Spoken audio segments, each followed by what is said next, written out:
Donald ટ્રમ્પે ઈરાનને 48 કલાકનું ultimatum આપેલું કે સ્ટ્રેટ ઓફ હોર્મુઝ ખોલો, નહીં તો તમારા બધા પાવર પ્લાન્ટ ઉડાવી દઈશું. જેની સામે ઈરાને પણ ઘણી બધી સ્ટેટમેન્ટ્સ રિલીઝ કરી હતી. કદાચ આ જ કારણના લીધે આપણા દેશનું શેર બજાર 1800 પોઈન્ટ જેટલું તૂટ્યું અને ઇન્વેસ્ટર્સના 14 લાખ કરોડ રૂપિયા વાઇપ ઓફ થઈ ગયા. પણ ડોનાલ્ડ ટ્રમ્પે હમણાં એક સ્ટેટમેન્ટ આપી છે. શું આ સ્ટેટમેન્ટ આ વેસ્ટ એશિયન કોન્ફ્લિક્ટના યુદ્ધનું અંત લઈ શકે?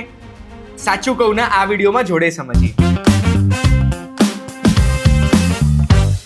યો વોચિંગ સાચું કહું, મારું નામ છે ગુંજ ઠક્કર અને હમણાં જ 10 મિનિટ પહેલા ડોનાલ્ડ ટ્રમ્પે પોતાના ચાલુ કરેલા ટ્રુથ સોશિયલ મીડિયા પ્લેટફોર્મ ઉપર આટલી મોટો એક મેસેજ મૂક્યો છે.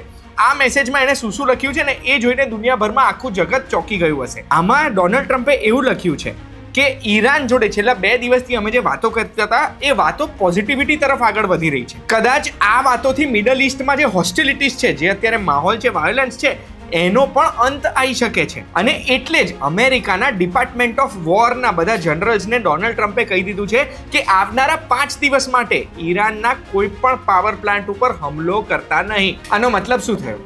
આનો મતલબ એ થયો કે પાવર પ્લાન્ટ ઉપર હુમલો ના કરતા પણ બીજા જે હમલા છે એ ચાલુ જ રહેશે.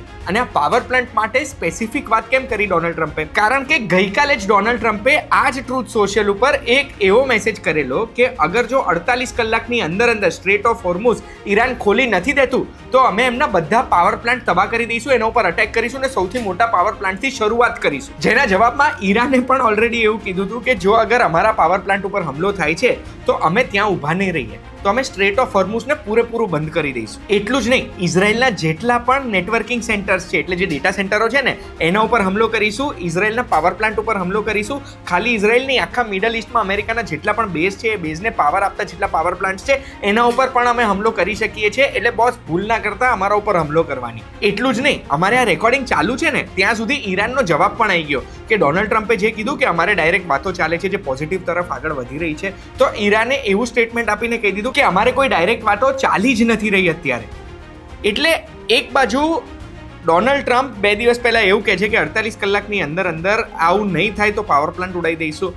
બીજી બાજુ પછી એવું કહે છે કે અમારી વાતો ચાલી રહી છે, વાતોમાં સારું પોઝિટિવિટી દેખાય. અને બીજી બાજુ ઈરાન ના પાડે છે કે કોઈ વાતો નથી ચાલી. ડોનાલ્ડ ટ્રમ્પની ઇમેજ ઇન્ટરનેશનલી એવી જ છે કે ડોનાલ્ડ ટ્રમ્પ ડરાવા ધમકાવવા માટે પણ આવા મેસેજીસ કરતા હોય છે.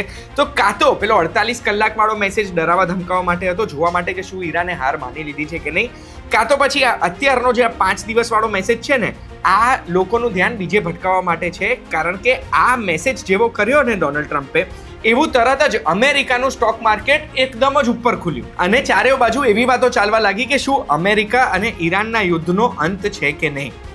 અહીંયા હું તમને મારું ઓપિનિયન આપવા માંગુ છું. ડોનાલ્ડ ટ્રમ્પ આ વખતે જ્યારે ચૂંટાઈને આવ્યા ત્યારથી લઈને અત્યાર સુધી ડોનાલ્ડ ટ્રમ્પે ઘણી બધી વખત માર્કેટ મેનિપ્યુલેટ કરેલા છે.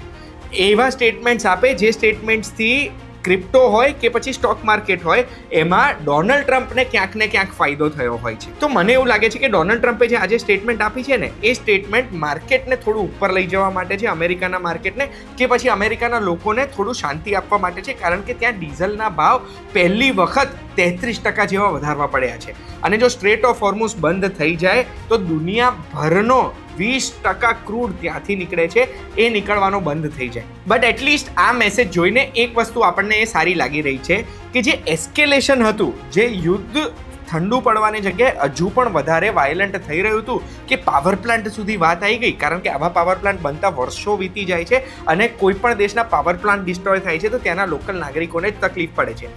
તો જો પાવર પ્લાન્ટ સુધીની જે વાત આવી ગઈ હતી એ એસ્કેલેશન જો ઘટ્યું છે તો આ એક સારા સમાચાર કહેવાય. આપણા પ્રધાનમંત્રીએ સ્પીચમાં એવું કીધું છે કે લાંબા સમય માટે આપણે તૈયારી રાખવાની છે આ યુદ્ધની. અને એ સ્પીચમાં બીજી જે વાતો કરી છે એની માહિતી જો તમારે ટૂંક જ સમયમાં સમજવી હોય તો એ 6 પોઈન્ટની લિંક ડિસ્ક્રિપ્શનમાં મૂકી છે, એ વિડીયોમાં જોઈ લેજો. બાકી આ વિડીયો જોયા પછી તમને શું લાગે છે, યુદ્ધ રોકાઈ જશે કે ડોનાલ્ડ ટ્રમ્પ ફેંકા મારે છે? મને કમેન્ટમાં જણાવજો ને આવી માહિતી માટે સાચું કહું જોતા રહેજો. આપણે ફરી મળીશું.